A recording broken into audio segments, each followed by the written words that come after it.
Vivre, c'est avant tout agir. Agir sans compter, pour le plaisir d'agir.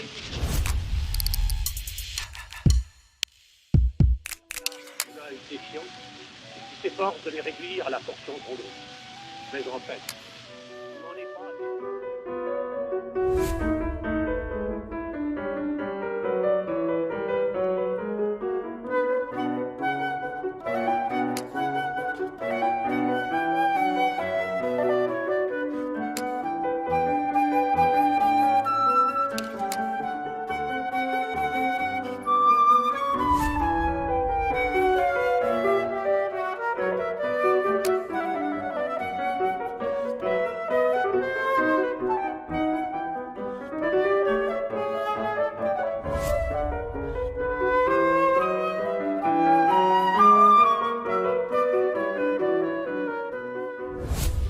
Vraiment, la valeur des choses se mesurait d'après le degré de leur utilité sociale ou individuelle, le système des valeurs humaines devait être révisé et bouleversé de fond en comble.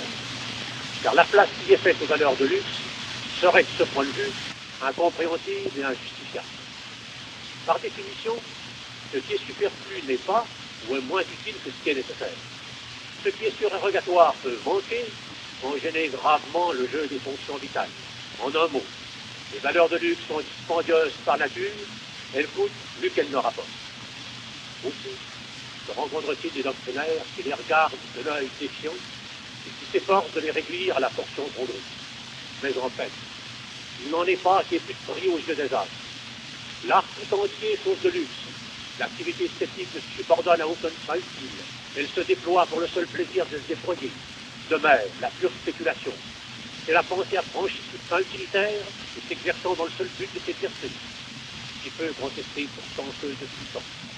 L'humanité a mis les valeurs artistiques et spéculatives bien au-dessus des valeurs économiques. Tout comme la vie intellectuelle, la vie morale a son esthétique qui lui est propre.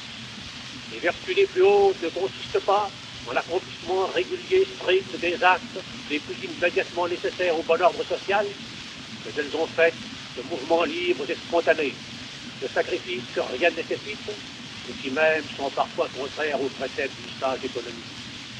Il y a des vertus qui sont des folies, et c'est leur folie qui fait leur grandeur. Spencer a-t-il démontré que la philanthropie est souvent contraire à l'intérêt bien entendu de la société? Cette démonstration n'empêchera pas les hommes de mettre très haut dans leur estime la vertu du condamne. La vie économique elle-même ne s'astreint pas étroitement à la règle de l'économie. Si les choses de luxe sont celles qui coûtent le plus cher, c'est pas seulement parce qu'en général elles sont les plus rares, c'est aussi parce qu'elles sont les plus estimées. C'est que la vie, telle que l'on construit les hommes de tous les temps, ne consiste pas simplement à établir exactement le budget de l'organisme individuel ou social, à répondre avec le moins de frais possible aux excitations venues du dehors, à bien proportionner les dépenses aux réparations. Vivre, c'est avant tout agir. Agir sans compter, pour le plaisir d'agir, et si tout exempt on ne peut se passer d'économie. S'il faut amasser pour pouvoir dépenser, c'est pourtant la dépense qui est le but, et la dépense, c'est l'action.